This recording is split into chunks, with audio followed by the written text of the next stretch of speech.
Welcome back to another episode of Apologia TV. Get more at apologiastudios.com. Second segment now on Apologia TV, answering your questions.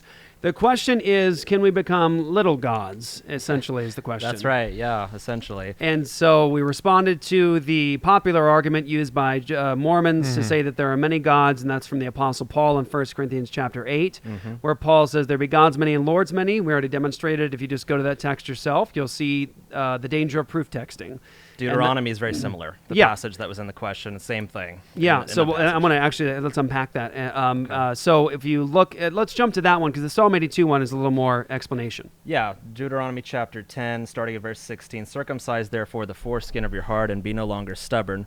For the Lord your God is God of gods and Lord of lords, the great, the mighty, and the awesome God, who is not partial and takes no bribe. He executes justice for the fatherless and the widow and loves the sojourner, giving him food and clothing. So naturally, if you take the testimony of Scripture, Old and New Testament, we know that there's only one God.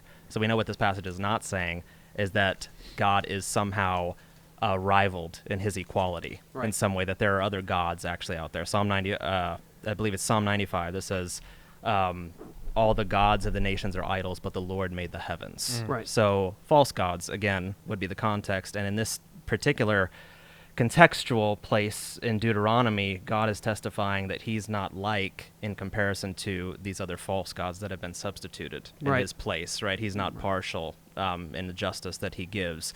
He's incomparable in terms of his sovereignty, his wielding of the future, his lordship, his ownership over his people. Right. These other false gods don't have any claim of ownership over the nation of Israel. God does, because he's the only God. Right, exactly. Excellent. And I would say context, Deuteronomy chapter 10, comes after Deuteronomy chapter 4 and chapter 6. Yeah, right. Chapter 4, verse 35, to you it was shown that you might know that the Lord is God, Yahweh is God, there is no other besides him.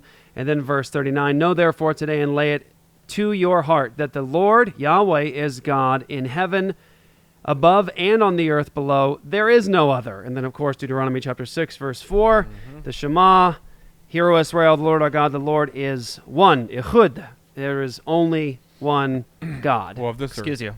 you. Yeah. What's that? Of this earth. Oh, yeah. They'll say exactly. Of this earth is what Mormons will often say, but the Bible teaches right here, it's in the heavens above and on the earth below. There is no other. And he says he doesn't even know of any other gods.